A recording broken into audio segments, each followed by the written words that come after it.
സ്ത്രീ പ്രേക്ഷകർ ഇരുകൈയും നീട്ടി സ്വീകരിച്ച ലേഡീസ് അവറിന്റെ ഒരു പുതിയ എപ്പിസോഡിലേക്ക് എല്ലാ മാന്യ പ്രേക്ഷകർക്കും സ്വാഗതം.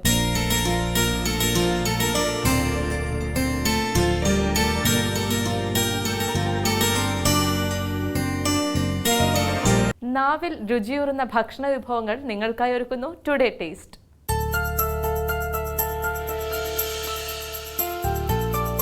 എല്ലാവരും ക്രിസ്മസ് ആഘോഷിക്കുന്ന ഒരു മൂഡിലാണ്. പ്രത്യേകിച്ച് ക്രിസ്ത്യാനികൾ മാത്രമല്ല, എല്ലാവരും ക്രിസ്മസ് ആഘോഷിക്കും. കുട്ടികളൊക്കെ ഒത്തുചേർന്ന് കളികളും പടക്കം പൊട്ടിയിലും എല്ലാമായിട്ട് ക്രിസ്മസിൻ്റെ ഒരു മൂഡ് സൃഷ്ടിക്കുകയാണ് എല്ലാ വീടുകളിലും. ഏറ്റവും പ്രധാനം ഭക്ഷണമാണ്. അതിലേറ്റവും പ്രധാനം കേക്ക് തന്നെയാണ്. എന്നാലും ഇന്ന് ഞാൻ എടുക്കാൻ പോകുന്നത് ഒരു കോഴി റോസ്റ്റാണ്.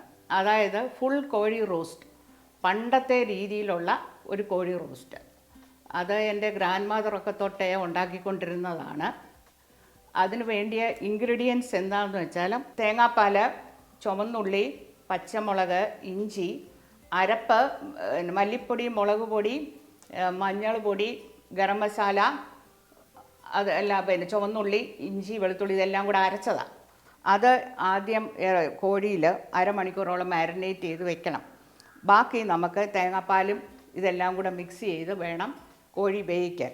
കോഴിക്ക് സ്റ്റഫിങ് എന്ന് പറയുന്നത് ഇപ്പോഴൊക്കെ ഉരുളക്കിഴങ്ങ് പുഴുങ്ങിയതും റൊട്ടിയൊക്കെ ഇട്ട് വയ്ക്കും. പക്ഷേ ഇത് പണ്ടത്തെ രീതിയാണ്. പുട്ട് പുഴുങ്ങി അത് ഉള്ളിയും പച്ചമുളകും എല്ലാം കൂടെ ഒലത്തി, കരൾ മക്ക എല്ലാം കൂടെ ഒലത്തിയിട്ട് ഇതിനകത്ത് സ്റ്റഫ് ചെയ്ത് മുട്ടയും വെച്ച് തുന്നിക്കെട്ടി വേവിച്ചേച്ചും വറക്കുക എന്നുള്ളത്. ഇതിനകത്തെ സ്റ്റഫിങ് ആദ്യം നമുക്ക് ഇതിനകത്ത് വയ്ക്കുക.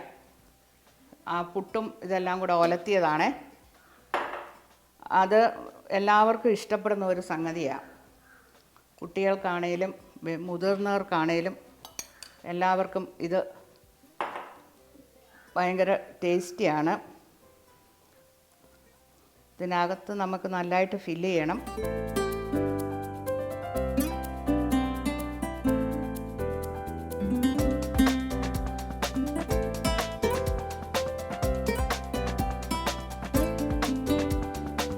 പുട്ട് നിറച്ചു. ഇതിനകത്ത് നമുക്ക് ഒരു മുട്ട പുഴുങ്ങിയതും കൂടെ വയ്ക്കാം. എന്നിട്ട് നമുക്ക് ഒരു ടോയിൻ നൂലും ഇതും എടുത്ത് ഇത് സ്റ്റിച്ച് ചെയ്ത് പിടിപ്പിക്കണം.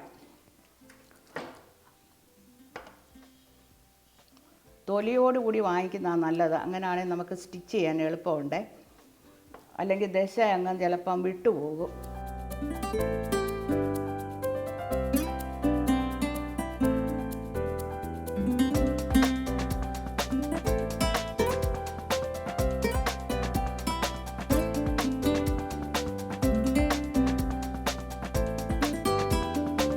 ഇത് തുന്നിയെല്ലാം കഴിഞ്ഞു.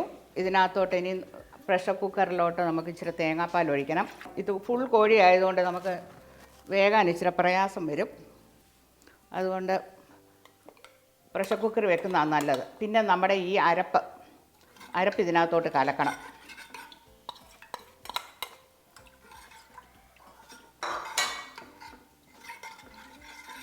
അരപ്പ് കലക്കി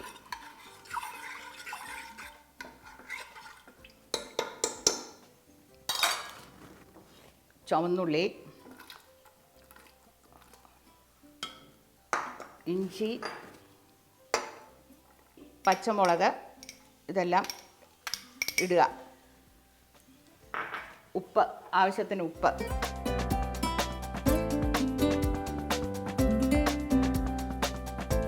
എന്നിട്ട് നമുക്ക് ഈ കോഴിയെ ഇതിനകത്തോട്ട് ഇറക്കി വയ്ക്കാം.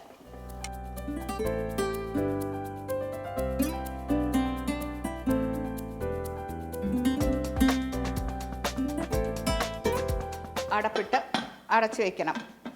ഒരു വിസിൽ വരുന്നവരെ ഇതിരിക്കണം. അത് കഴിഞ്ഞ് നമുക്ക് ഓഫ് ചെയ്ത് നമുക്ക് വറക്കാം.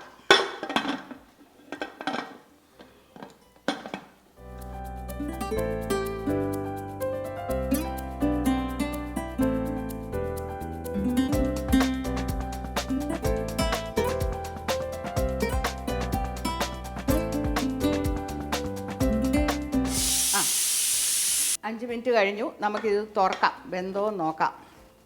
ആ, വെന്തിട്ടുണ്ട്, ഇറച്ചി വെന്തിട്ടുണ്ട്. ഇനി നമുക്ക് അതൊരു പ്ലേറ്റിലേക്ക് മാറ്റാം. കോഴി വെന്തു, നമ്മളൊരു പ്ലേറ്റിലേക്ക് മാറ്റി. ഇനി നമുക്കിതൊന്ന് ഷാലോ ഫ്രൈ ചെയ്യണം. ഇതിൻ്റെ ചാറ് നമുക്ക് ഇച്ചിരി ഉള്ളിയും കരിയാപ്പലയും ഒക്കെ നെയ്ക്കകത്ത് മൂപ്പിച്ചൊന്ന് ഇട്ടൊന്ന് തിളപ്പിച്ച് മാറ്റി വെക്കണം. ഇത് മുരിച്ച് കഴിഞ്ഞിട്ട് അതിൻ്റെ മുകളിൽ ഒഴിക്കാനുള്ളതാണ്. നമുക്കിനി ഈ കോഴിയെ ഒന്ന് വറക്കാം.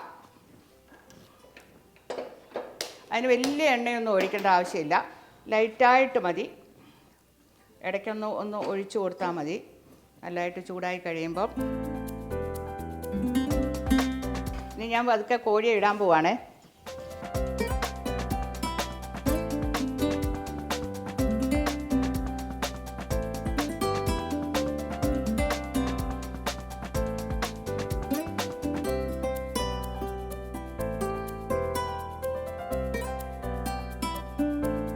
ചിക്കൻ റോസ്റ്റ് മൊരിഞ്ഞിട്ടുണ്ട്. ഇനി നമുക്കത് സെർവിങ് പ്ലേറ്റിലേക്ക് നമുക്ക് മാറ്റി ഒന്ന് അലങ്കരിക്കാം. ചിക്കൻ റോസ്റ്റ് റെഡി ആയിട്ടുണ്ട്. ഇതിനകത്ത് നമ്മൾ ഗ്രേവി, നമ്മൾ ഇച്ചിരി ഉള്ളിയും കരിയാപ്പലയൊക്കെ താളിച്ചതാണ്. അത് ഇതിൻ്റെ മുകളിലേക്ക് നമ്മൾ ഒഴിക്കുന്നു.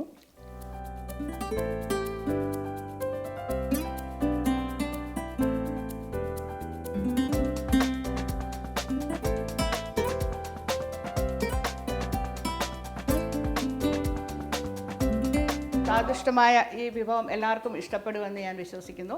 എല്ലാവരും ഇത് ട്രൈ ചെയ്ത് നോക്കണം. എൻ്റെ ക്രിസ്മസ് ആൻഡ് ന്യൂ ഇയർ ആശംസകൾ.